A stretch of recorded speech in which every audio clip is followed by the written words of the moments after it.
Good evening, and welcome to the Way Out Show. I'm your host, Dane McCarthy, broadcasting to you from FEMA Region 5, deep in the bowels of the United Police State of America.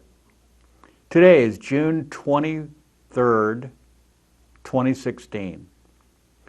It's a big day for those who are concerned about issues of democracy and liberty and the loss of it that we're seeing in so many countries around the world, because today is BREXIT, British exit, BREXIT. BREXIT is the vote that the European Union was forced, reluctantly, to allow the people of the United Kingdom to make on whether or not the United Kingdom will remain in the European Union. And this is huge, my friends. And so the voting is going on today, and we'll see how it turns out. It will be a good thing, in my opinion and many other people's opinion, if the UK backs out of the EU. This will sound the death knell, possibly, for the very, not just undemocratic, but anti-democratic European Union. And this has important implications for the United States, for the future of the United States and the planet, because this system, the EU system, is the model which will be projected, if successful, around the world in order to fully implement the goals of a small group of very wealthy, powerful men who are called themselves internationalists, who literally want to conquer the world and run the world themselves. The way the European Union is set up is briefly delineated by Lord Monckton, who is a anti-communist, I wouldn't say he's anti-progress. I mean, you can't call the loss of liberty and freedom progress. That's anti-progress. So in a sense, I would call him a progressive conservative, someone who believes that you don't have to throw the baby out with the bathwater in order to make things better. People want things to be better, and so they tend to go overboard and they get too extreme, and they just want to throw democracy away because there are problems with democracy. But you can't do that. Every time people have tried that, it never works. When you give over your personal sovereignty, your local sovereignty, your national sovereignty to an outside entity, whether it would be a king, an emperor, a commissar, or a prime minister, a president, dictator, whatever you want to call that leadership, that small group of leaders, then you are asking for trouble, because they tend to become dictatorial and they want that power. They must suppress any opposition if they are going to hold on to power, and you know there's going to be opposition. Whereas democracy is about realizing that there are going to be differences and you're not always going to get what you want. It's about compromise. It's about working together to solve issues as a group, understanding that you are simply not going to get everything you want because other people want something different. So you both get a little bit of what you want.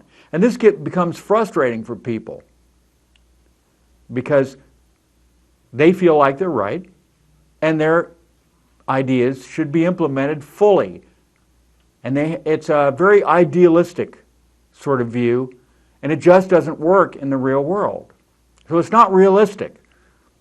It's naive, it's uneducated, and it's not tolerant. It's not diverse. It's the opposite of diverse. It's not multicultural. It's the opposite of multicultural.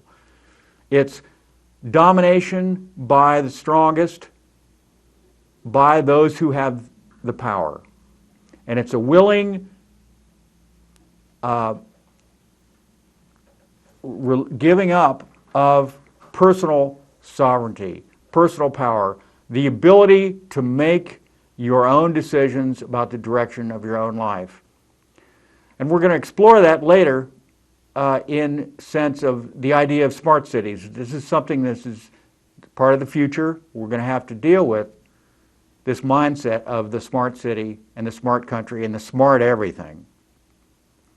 But first, let's show a short clip, about 11 minutes, from InfoWars with David Knight talking to Lord Monckton about Brexit. So go ahead and roll that clip. If we stand up for democracy, we will be speaking up for hundreds of millions of people around Europe who agree with us, but who currently have no voice. And if we vote leave and take back control, I believe that this Thursday can be our country's Independence Day. That's right. It's tomorrow going to be the Independence Day.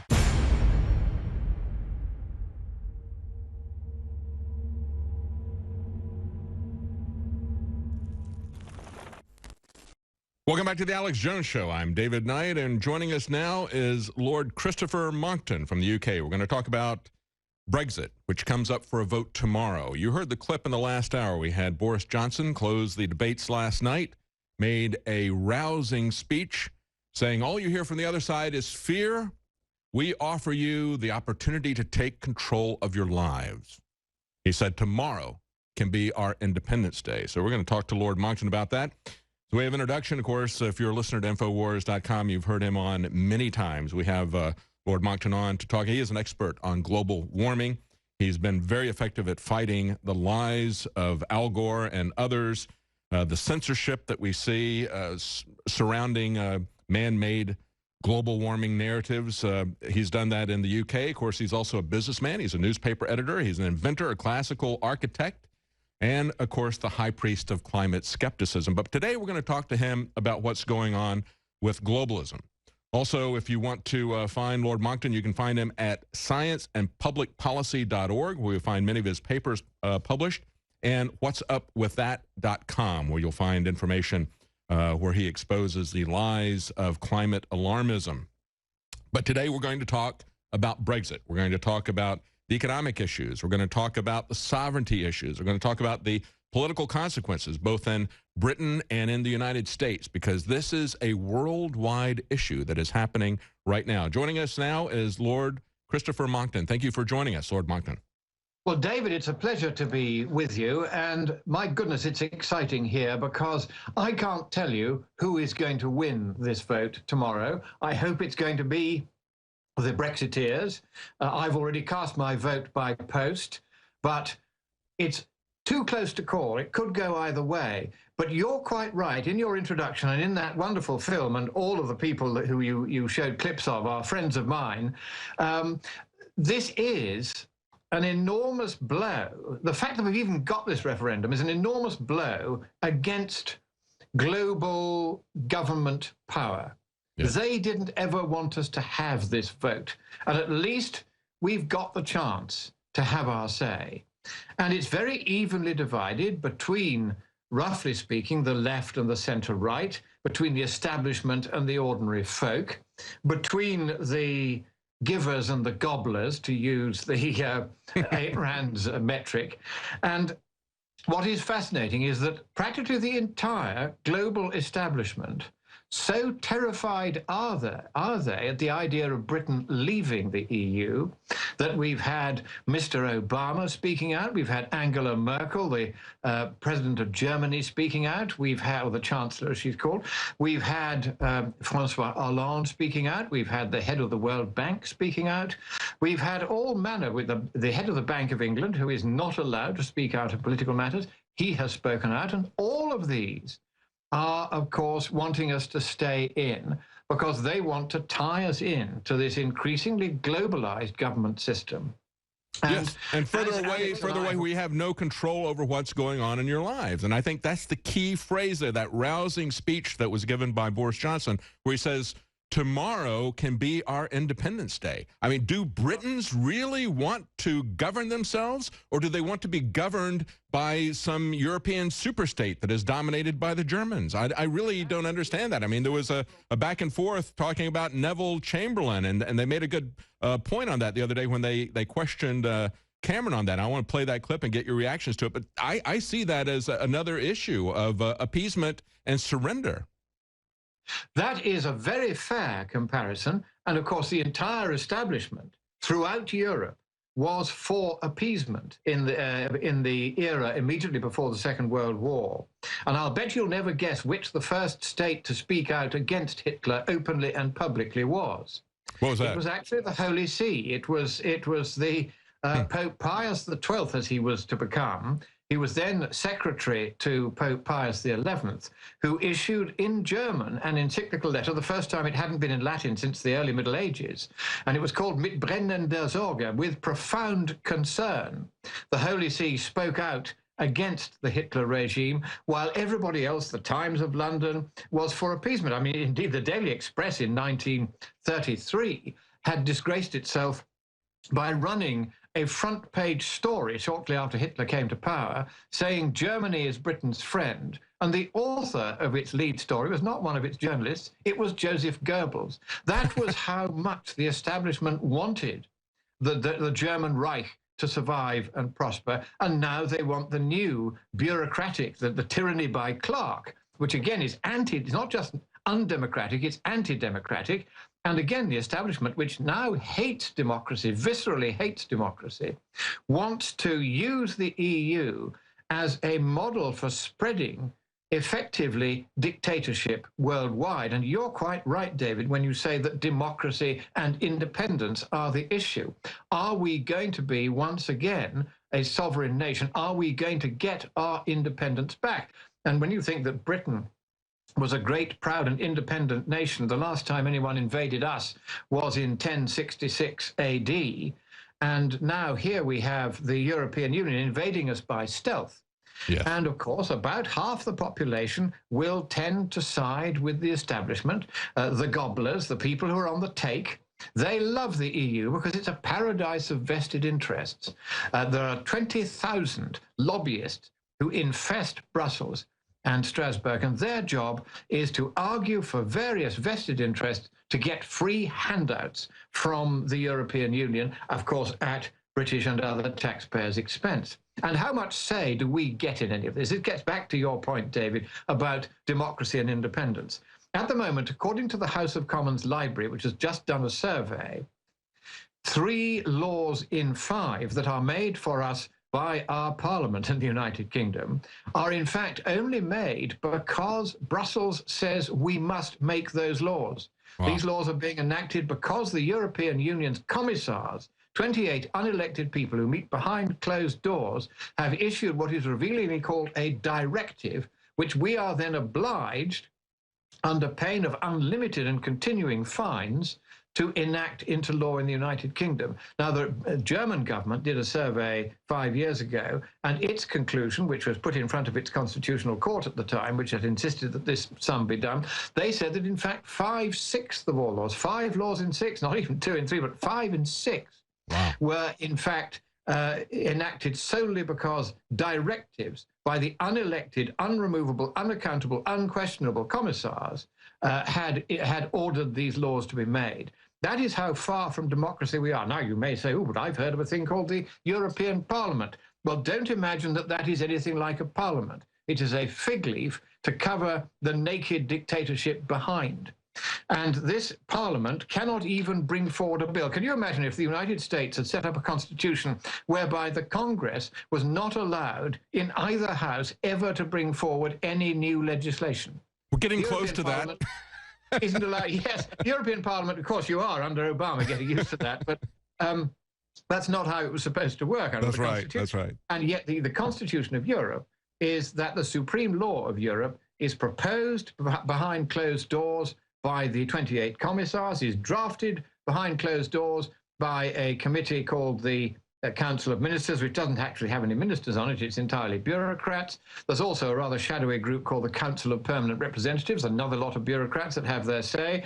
Then and only then it goes to the European Parliament. And of course, if right at the outset the commissars have decided to veto whatever law it was, then the European Parliament doesn't get its say at all. So this shows how undemocratic it is. And if the European Parliament should agree to the law proposed by the commissars, well, then it gets inflicted on us. But if they disagree, it gets inflicted on us anyway, because the commissars have and frequently exercise the right under the Treaty of Maastricht, in 5 different places it says this, to override, the unelected commissars can override the decisions of the elected Parliament of Europe. So this is an entirely anti-democratic constitution. In fact, it's very like the Soviet constitution on which it was modeled. And all that's happened is the Soviet constitution has moved westward, and we are now effectively the European Supreme Soviet. And I would add, Lord Monckton, that what we are now looking at with the Trans-Pacific and the Transatlantic Partnership, Senator Sessions, who's one of the only senator that I know that actually looked at the agreement, has essentially said we're going to have the same thing with these trade agreements, where we're going to have an unelected, unaccountable bureaucracy that is going to be able to alter these things at will. There will be a living document, and we will have absolutely no control over them. So what you just described there in the European Union, where they can override all these deals, and of course, it's always about the money. They sell this as an economic opportunity, as an economic union, but then they use it to take our sovereignty. As Boris Johnson has said, and he's been one of the key voices on this, he says, we remain prisoners of a trade regime that will not allow this country, the 5th biggest economy on earth, to negotiate with America, China, India, or any other nation. He says that privilege is reserved exclusively for the hierarchies of the European Commission, of whose vast staff only 3.6% are British. Now, if they get this Trans-Pacific, Transatlantic Partnership, that will go from 3.6% to 0% for you. It'll go to 0% for America. We will have no say over the trade issues for our countries. All right, there it is. You saw the interview with Lord Monckton, David Knight, who sitting in for Alex Jones. I'm not quite sure if I agree with David Knight's labeling of Monckton as the high priest for the anti-climate change crowd. That's unfortunate that he used that term, because it's definitely not like that. But the discussion and the information that they provide about how the EU works is helpful. And I wish I could tell you the outcome of the Brexit vote, because this is going to be earth-shaking. And unfortunately, I feel like there's probably going to be shenanigans going on in the voting. We may find out tomorrow or the day after tomorrow, or maybe Monday. I don't know whether or not England or the United Kingdom will actually leave the European Union. My guess is that it will probably be rigged, and that your United Kingdom will be forced to stay in the European Union. Now, what's interesting about this is that Nigel Farage and others who are for leaving the European Union have revealed to the British public that the European Union plans to create a military force, an army, an EU army. Now, they don't have this up to this point, but once you have an EU army, then you have a situation which is much different, a much different world, a much different Europe. Right now, the European Union is mostly an economic unity. But the plan from the very beginning was that eventually the European Union would become a political entity, a single political entity. And you cannot enforce that political entity or even economic entity ultimately without a military force. So not only will you have set up the Cold War tensions between Russia, or the former Soviet Union, and the European Union, but you also have the ability to use your military to police your own country, your own superstate, the European Union. And if a particular group of people, a province, or any dissident group wants to exit the European Union, you can use your force to prevent them from leaving, taking military action if that's what it requires. Remember, we saw that ourselves in the United States during the Civil War. Now, people tend to forget that Abraham Lincoln and the U.S. Congress made a decision to initiate hostilities with the southern states, with the Confederacy. They wanted to leave peacefully, but they made sure that they set up a situation in which the southern states would fire on American ships. And this is in Charleston Harbor. And so therefore they say, well, they started it, they're the ones that fired their cannons first, and therefore the war is on, and we didn't do it. So the South is the aggressor. And this ended up being the most single devastating war in terms of human life in American history. More people died in the American Civil War than all the other wars combined that the United States has been involved in. And if you think that war is inevitable, war is almost never inevitable. It's a choice that is made, and in this particular case, in the Civil War, that was most definitely a choice that was made. I mean, it wasn't like the Confederacy tried to conquer the U.S. government. They tried to leave and split apart the United States into two separate countries. Now, who knows how that would have worked out? Who knows whether it was a good thing? Who knows whether it was right or wrong? It's so far back in history now, it's difficult really to tell if what Lincoln and his advisors and generals and politicians decided was the right thing to do.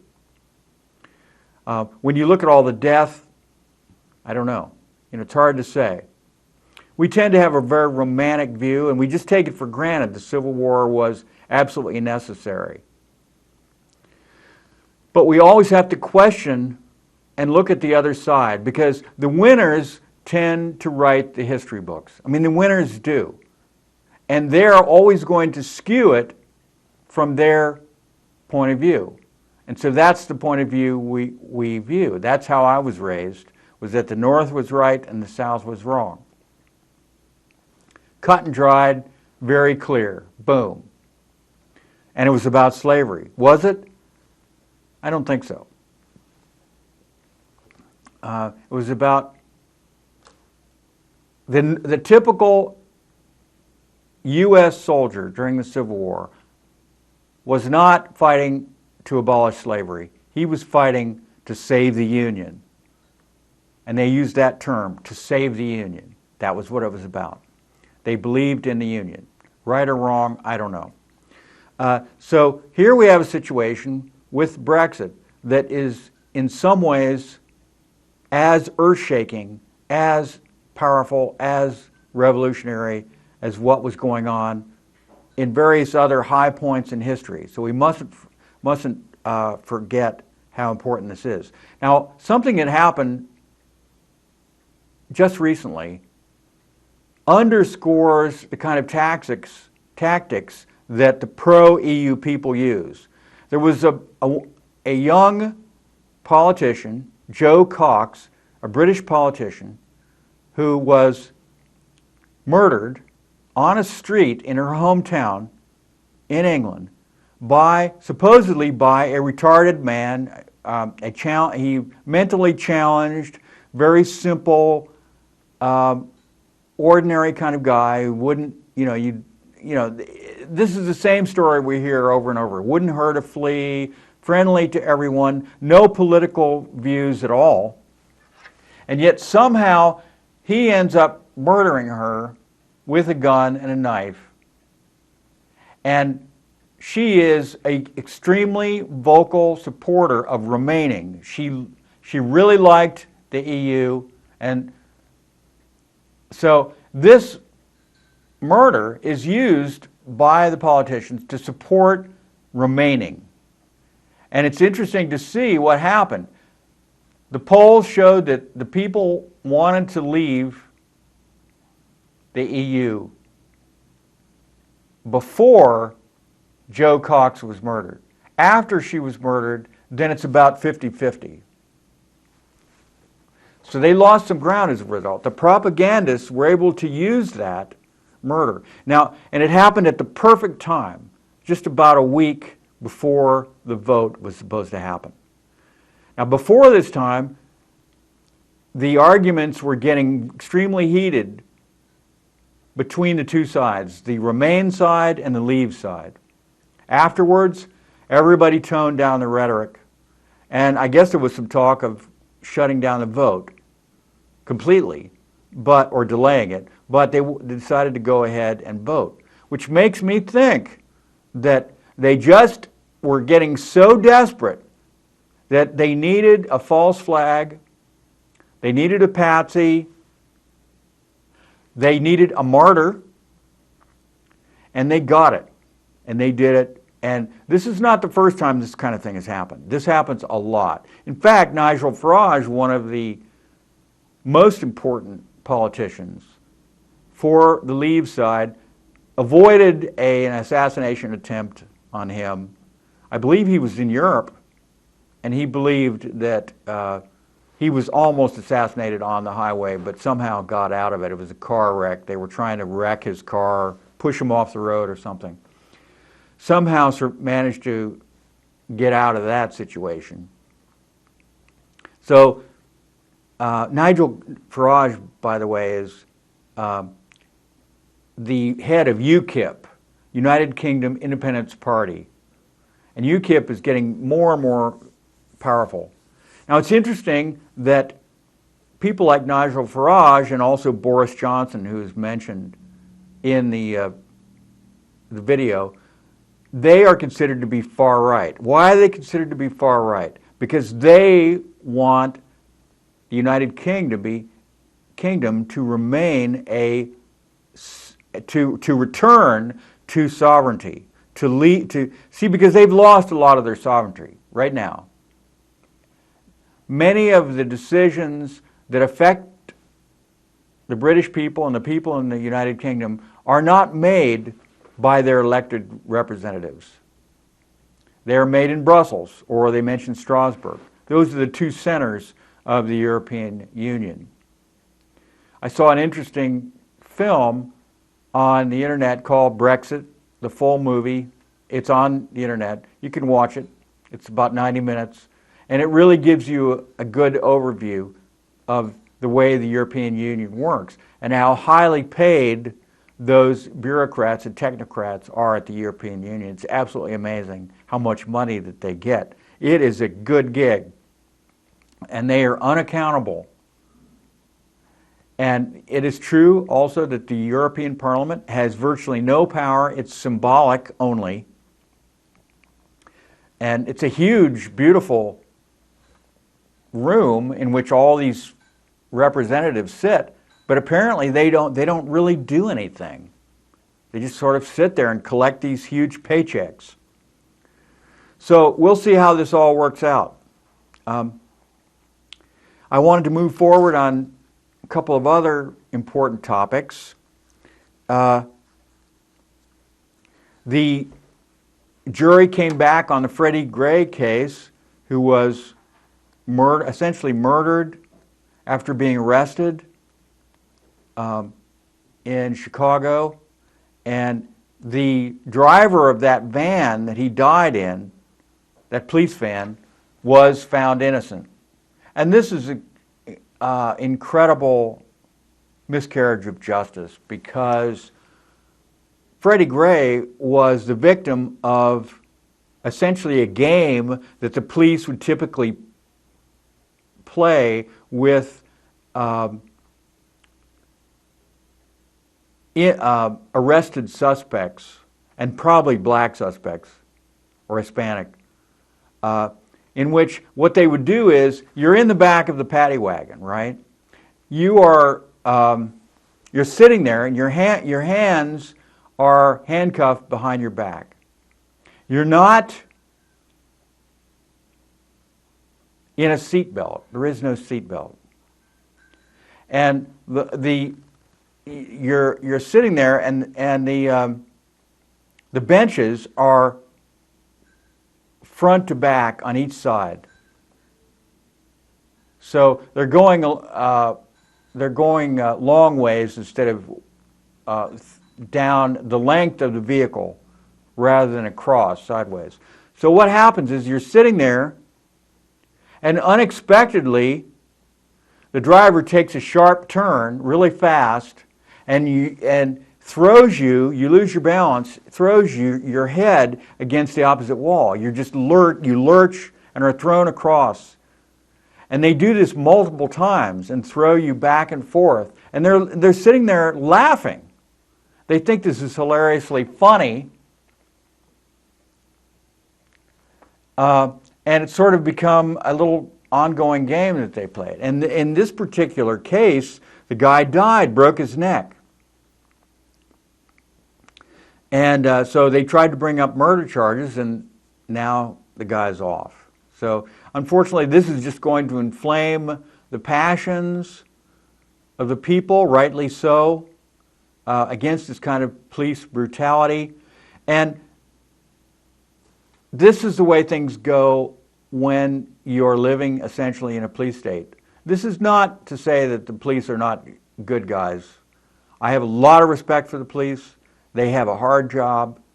They are something that we absolutely need. In fact, a lot of the police are fully aware of the militarization of the police, of the interference by globalist operatives who are trying to take over the police force and give them a kind of a federalistic or globalistic mentality rather than that neighborhood mentality, that small town mentality, or big city mentality, the pride.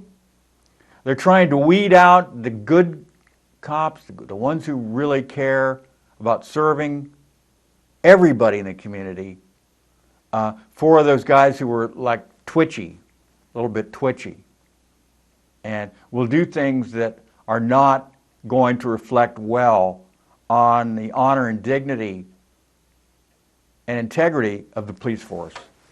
So there's a lot of forces that are working, unfortunately, to sort of denigrate the quality of the police efforts to make and maintain order and law enforcement. I mean, these are really powerful forces that are at work. And I think that anybody who's in law enforcement should be aware of these negative forces, and it's not their fault. We absolutely need law enforcement, and we need people to work with the community and be friendly and to the citizens, and I'm all for it. So this unfortunately seems to be feeding into the whole negative view of how the police actually operate. Okay, to move forward,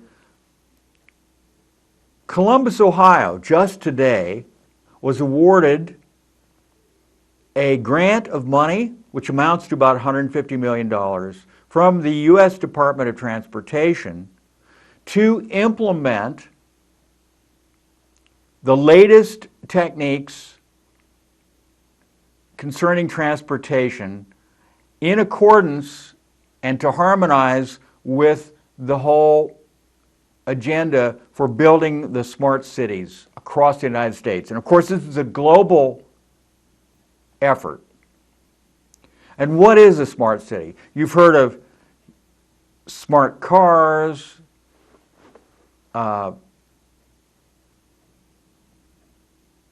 smart this, smart that. This word smart is a buzzword. It's used to give credence to the whole notion that this is what the future and this is the right thing to do. So Columbus, Ohio is already a prosperous, growing, and fairly well-ordered city by American standards. And so this may have been one of the reasons why the Department of Transportation gave this award to the city of Columbus. I was listening to a NPR interview with the mayor of Columbus, Coleman, Dr. Coleman, and so they're talking about bringing in driverless cars, computer app generated fleets of, I guess, essentially driverless taxis, upgrading the infrastructure so that people in Columbus can get around more easily, especially when they don't have a car. And, you know, I honestly don't know if this is really going to help Columbus or if it's going to be just a waste of money for everybody. I guess it's sort of a good thing. They were talking about upgrading the neighborhood of Linden, which is on the east side of Columbus, one of the most impoverished neighborhoods in Columbus.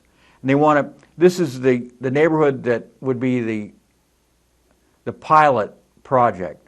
So you improve the infrastructure and the transportation needs of for those residents of Linden, get them to their jobs. Because that's part of the problem, is that people have trouble getting to their jobs, if they have jobs. I think the unemployment is already pretty high in Linden.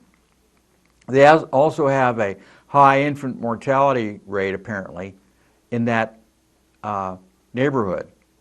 So they're looking at renovating one of the worst neighborhoods. This is a little bit different than what we're seeing in the smart growth in general. Now, Columbus has had its share of smart growth.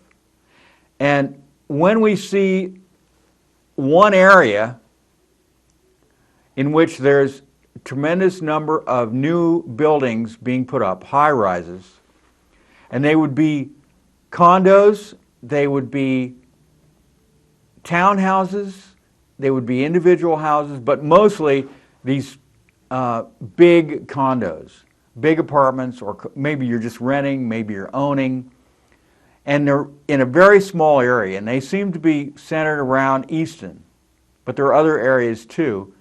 And this is the whole idea, is to get the people to come to the city center and live there. So your whole life could revolve around just a very tiny area around that city center. This is the idea for smart growth. It's getting people out of the countrysides, and this is where rewilding comes in also for the countrysides. Getting them into the cities, getting them to live, play, and work essentially in the same building or in the same area.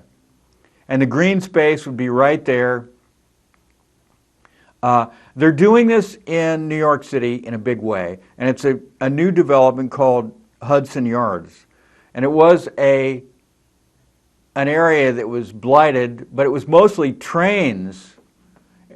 I'm not sure if there were a lot of trains parked there, but it was just sort of a huge manufacturing area. And so they have cleared this all out, or they're attempting to clear this all out. They want to get it opened up by 2018. It's only 2 years from now. They're already building the buildings, and the smallest building will be 52 stories tall. I mean, that is a huge skyscraper. And this is going to be residential, but there's also going to be businesses apparently in the first couple of floors, the lower floors. So the idea is that people will live in the building and they'll work in the businesses and they'll play in the green space around the building, and they'll just never leave that area much. And it won't be just for rich people. It will also be for affordable housing. They didn't use the term poor people. They just said there will be affordable housing available in Hudson Yards. So this is a huge area that's going to be packed with people. I don't know, over 100,000 in this very small area of New York City. And it'll be diverse because you'll have wealthy people and poor people. But you have to wonder how many wealthy people or upper middle class people are going to move into a situation like this, in which you have a lot of poor people right there with you. You have to wonder about that. And this is multiculturalism, this is diversity. But as long as people have a choice, where are they going to live? Are they going to choose to live there? Now, the draw is that it's going to be, these buildings in Hudson Yards are going to be very high tech. They're going to have pneumatic tubes that run underground in which you drop your garbage into the pneumatic tube and it whisks it away, whoosh, somewhere else. I guess it has to be in a plastic bag. And you almost know for certain that that's going to get screwed up. Underground, that means you've got to dig it up. If there's a clog, how could there not be a clog eventually? How could there not be problems? They want to use electronics for everything. They want you to be able to be tracked everywhere you go, because you'll have your smartphone and you'll be tracked. So your friends will know where you are. All they have to do is punch you in on their cell phone and they'll get a readout of where you are. And of course that's what the police can do too, also, as long as you have a cell phone. And the commentator, the interviewer, asked, well, what if you don't have a cell phone? And the guy who was the technocrat who was explaining this wonderful city of the future, city within a city, Hudson Yards, laughed, like, well, you know, that's not even in our thinking. For someone, the idea of someone not having a cell phone is like inconceivable. It was just fantasy, like that could never happen. We're going to be living by our apps. Apps will run our lives. We will run apps. And that's all we'll do is think about electronics, apparently. And you'll just be completely spending your whole life playing around with your electronics that are so wonderful. And they said, this Hudson Yard is going to be the future. It's just amazing. When you approach your building to get in the elevator, you won't have to press the button and wait for the elevator to come down to take you up to your apartment. The elevator will anticipate that you are wanting to get in it, and it will meet you, because it knows exactly where you are. It will meet you. It will open as you approach. You will get in. You will not have to punch your floor where your apartment is. The elevator will know which apartment you want to go to, and it will take you to that apartment. Does anybody see a problem with this? I see a huge problem with this.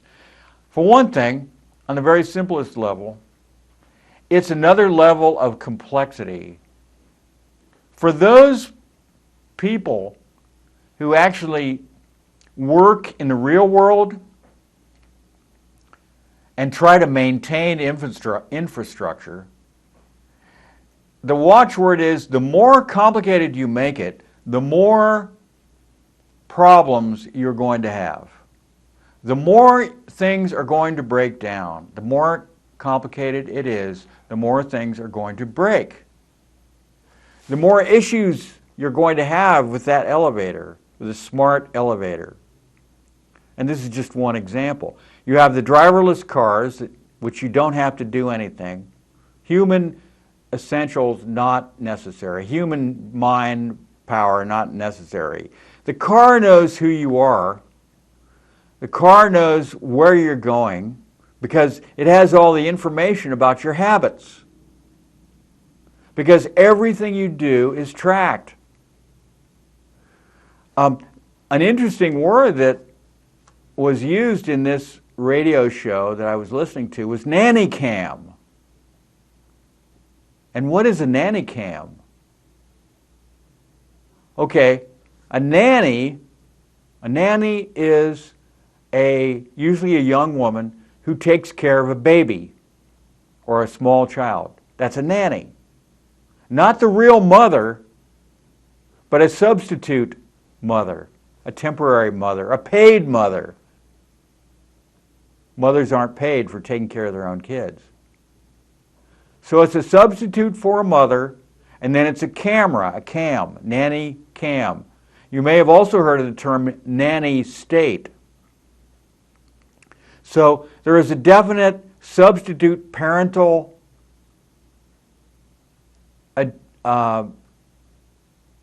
this is part of the way that this whole thing is set up. It's a component in the operation of this city of the future, or city-state of the future. Because that's another aspect to this, is that the city will become the state. The outlying areas will be cleared of people almost completely. And they will be used, that you will have rewilding. In other words, the giant areas, let's say around New York City, around Columbus, Ohio maybe, will be just completely cleared and will be used for recreation, agricultural purposes, or as corridors or wild areas where the natural flora and fauna of the region can flourish, including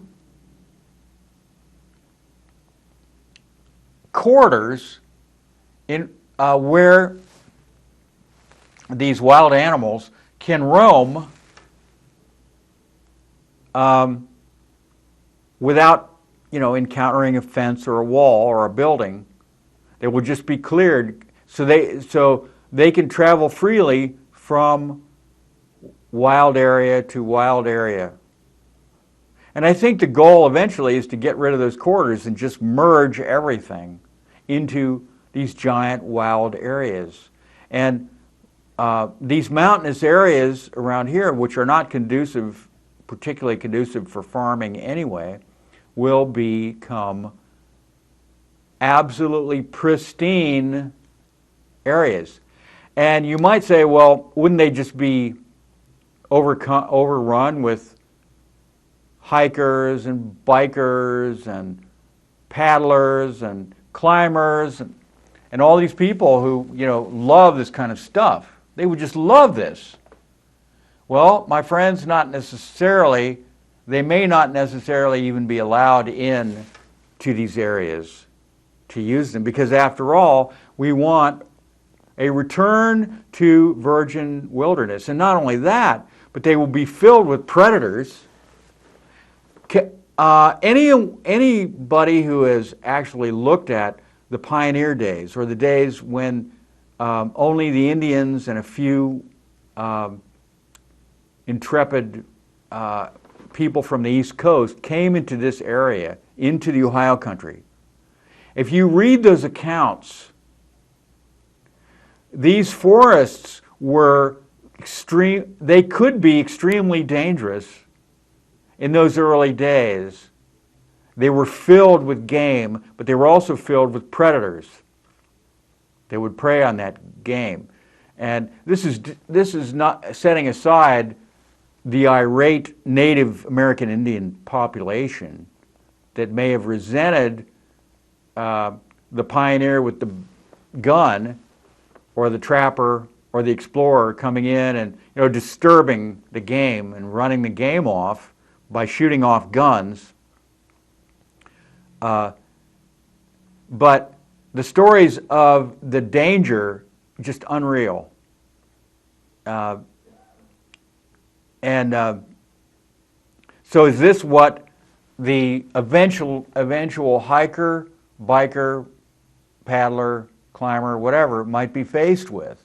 And so this would certainly be what the nanny state would say, well, we can't let you into these areas because, look, this guy got mauled, this guy got killed by a bear, or they got eaten by a panther or attacked by a panther, or who knows what else, predator, wolves, and we got to keep you out of here. You are not trained to deal with this, to handle this, or you can go into certain designated areas with a pass, with permission, or maybe a special license to go in these areas. So basically you become a prisoner in your city. And even to travel to another city, you would need to get permission. And of course, you have the high-speed rail or the pneumatic tubes. They're talking about pneumatic tubes not just for garbage, but for people, with these pods as part of the future, where you would get into this tube and it's sealed, and then it shoots you underground, partly underground, at something like 250, 350, 400 miles an hour to your destination. Pretty amazing. And it would be fairly low cost once this whole thing is set up the way it's run. Because you're creating a partial vacuum. You have the air pressure on one side and a partial vacuum on the other side, and that just really shoots you forward at tremendous speed, and would all be maglev. So it would be friction-free, a friction-free underground tube with human beings inside of it, shooting you across the country. So you would get across the United States, let's say, in a matter of, I don't know, an hour, 2 hours, 3 hours, something like that at the most. Now it could be that the ordinary people wouldn't either have the money or the permission to make these kind of really fast journeys. Maybe only people who have a good reason and are part of the particular class that is allowed to use this high-tech mode of travel would be allowed to do this. So it would not be at all surprising that in an anti-democratic world that you would have a situation like this, because that's the way these things work out almost in every case. You don't see it anywhere else. Even in what you might call a benign dictatorship like Cuba. Now, I'm not sure what's going on in Cuba right now, because they've in the process of opening it up again. But when it was the pariah, or made a pariah by the United States, had sanctions against it for, I don't know, 50 years or more. I guess it still does have some sanctions. Gradually, the inter-party members gained control, and they had access to certain high-dollar luxury goods stores that the ordinary Cuban was not allowed to go into. Now, this is something that's very easy to set up in an anti-democratic or communist or socialist, a very powerful socialist state with a really strong government. It's so easy to do that. Once you get the mindset that I can do what I want and it's for the good of the people, then who's the people? Well, I'm the people too. I'm people. I'm part of the elite. I'm in the inner party. Then I should have special privileges. And you see how that goes. And what are people going to do? Are they going to crash into that store and demand that they be allowed to buy those goods? Well, all you have to do is create a law that says, hey, if you do that, we're going to put you in jail for a year. You know, are you just going to sit in jail for a year because you wanted to somehow buy a luxury good that you weren't allowed to buy, even though you had the money, let's say? But this is what the elite tend to do. They like the idea that they have privileges and you don't. They get off on that. They think that's really cool. It makes them feel good. It's like, ha, look at those fools. They have to drive cars from the 1950s and look at the new car that I have. That's the mindset. And this is what that's what happens inevitably in an anti-democratic society. And this is why tomorrow or the next day after Brexit, we will find out very much about the future of the planet. And, I have to say, to me, it doesn't look that good. But we can always hope. So that's all there is for today. Sleep well and have a great weekend.